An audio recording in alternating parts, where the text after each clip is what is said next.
really don't know what happened there. I thought I recorded the video, but all sign of it is gone now.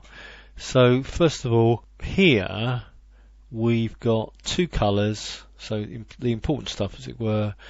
This is in a colour ramp, so let's look at what we have here then. So we've got the principal BSDF, and as usual that connects to material output, and I haven't changed anything there in terms of outputs.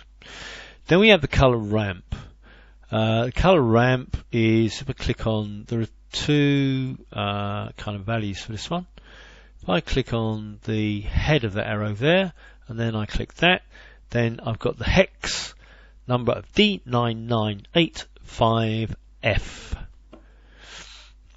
That's that one. And then if I click on this one and then go to its kind of bar, we've got the hex symbol for that is 865626. So the colour ramp goes, its colour output goes to the BSDF base colour input, and the colour ramp controls the colours evidently.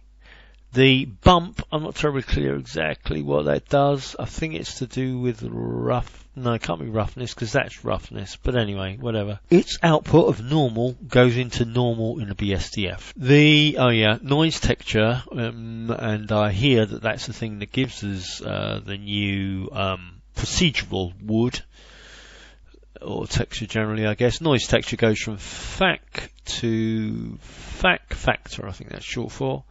And also goes from FAC to height on the bump. On bump property, or whatever it's called, strength is 0.20. Then looking at the input, looking at the properties of this one, we've got scale 1.6, detail 16.0, roughness 0.75, and distortion 0.7.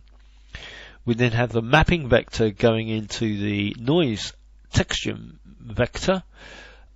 Scale has been changed from its 1 onto the y-axis so that we can get the illusion, in pushing it out somewhat, we get the illusion of a wood texture. Okay, and then don't think anything else changed in there.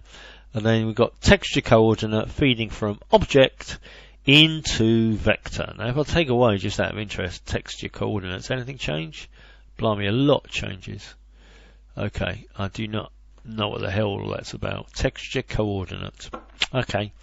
And that's pretty much it. The cylinder itself was constructed by doing a boolean using a hole maker of a slightly of a longer cylinder but with a smaller diameter. And that's that. So I guess I'll stop there. Yeah, why not?